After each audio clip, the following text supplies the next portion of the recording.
Hi everyone, নিশ্চয়ই সবাই ভালো আছেন। আজকে আমি মুরগির মাংস দিয়ে ঘটকচুর সুস্বাদু একটি রান্না করে দেখাবো। যারা গলা অথবা গাল চুলকানোর ভয়ে কচু খেতে ভয় পান, তারা আমার এই রেসিপি ফলো করে রান্নাটা করবেন। আশা করি চুলকাবে না, খেতেও অসম্ভব মজার হবে।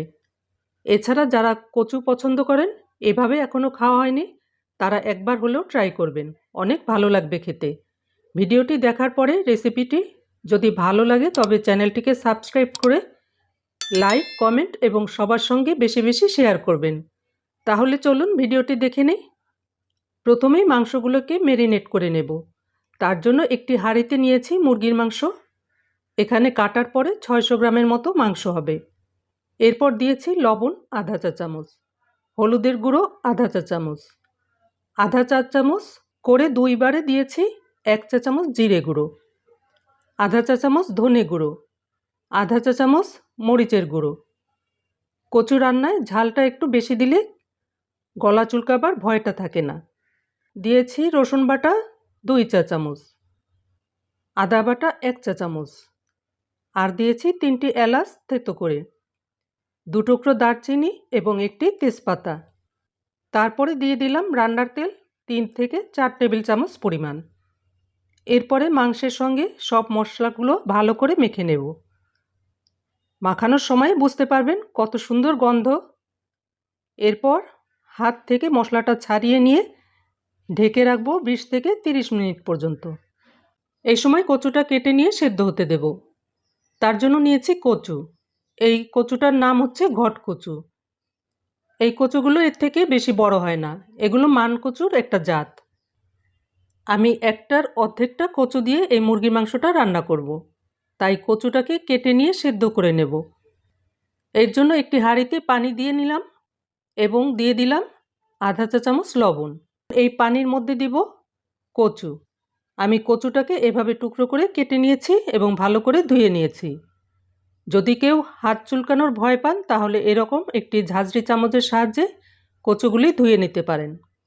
কচুগুলিকে পানির মধ্যে দিয়ে ঢেকে সেদ্ধ হতে দেব 10 থেকে 15 মিনিটের জন্য। 15 মিনিট পরে ঢাকনাটা খুলে নিলাম। দেখুন কচুগুলো হাফ সিদ্ধ হয়ে গেছে। এখন এগুলোকে পানি থেকে তুলে নেব। এবার মূল রান্নায় চলে যাই। তার জন্য আমি যে হাঁড়িতে মাংস ম্যারিনেট করে রেখেছিলাম সেই হাঁড়ি চুলায় বসিয়ে চুলার জালটাকে ধরিয়ে দিলাম এবং এর মধ্যে দিয়ে দিলাম 4-5টি পেঁয়াজ কুচি। এখন নেড়েচেড়ে এভাবে 2-3 মিনিট কষিয়ে নেব। যখন মাংস থেকে পানি ছাড়া শুরু করবে তখন একটি ঢাকনা দিয়ে ঢেকে দেব এবং মাঝে মাঝে ঢাকনাটা খুলে নেড়ে দিতে হবে যেন নিচে লেগে না যায়। এখন দেখুন আমাদের মাংসটা কষানো হয়ে গিয়েছে।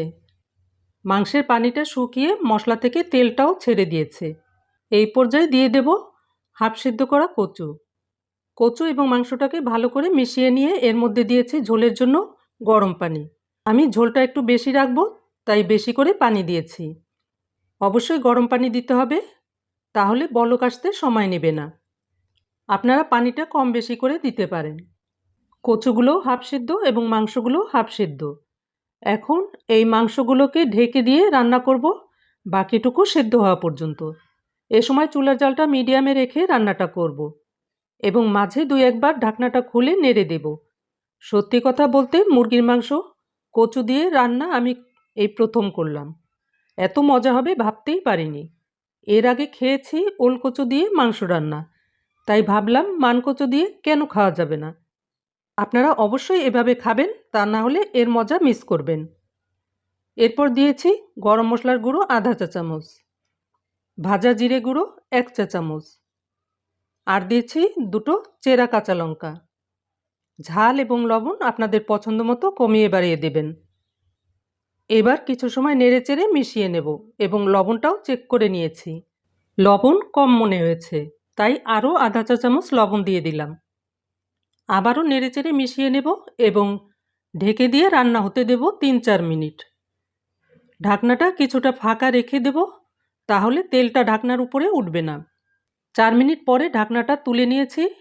দেখুন রান্নাটা প্রায় হয়ে গেছে। আমি ঝোলটা এতটুকুই রাখবো। আপনারা যদি ঝোলটা কম রাখতে চান তাহলে আরও কয়েক মিনিট রান্না করে ঝোলটা কমিয়ে নিতে পারেন। এরপর চুলার জালটাকে বন্ধ করে দেব এবং ঢাকনাটা কিছুটা ফাঁকা রেখে 2-3 মিনিট এভাবে রাখব। তারপর নামিয়ে পরিবেশন করব। এভাবে রান্না করলে মনে হয় না গাল চুলকাবে। তবে হ্যাঁ, কিছু কিছু জায়গার কচু আছে যত যাই করেন না কেন অনেক চুলকায়। তবে আপনারা এরকম ঘটকচু কিনে দেখবেন, আশা করি গাল চুলকাবে না। একটুও কিন্তু গাল চুলকায়নি। অসম্ভব মজা হয়েছিল। আপনারা অবশ্যই এভাবে খাবেন, তাহলে এর মজা মিস করবেন না। একবার অন্তত ট্রাই করে দেখবেন। সবাই ভালো থাকবেন, সুস্থ থাকবেন। Good bye.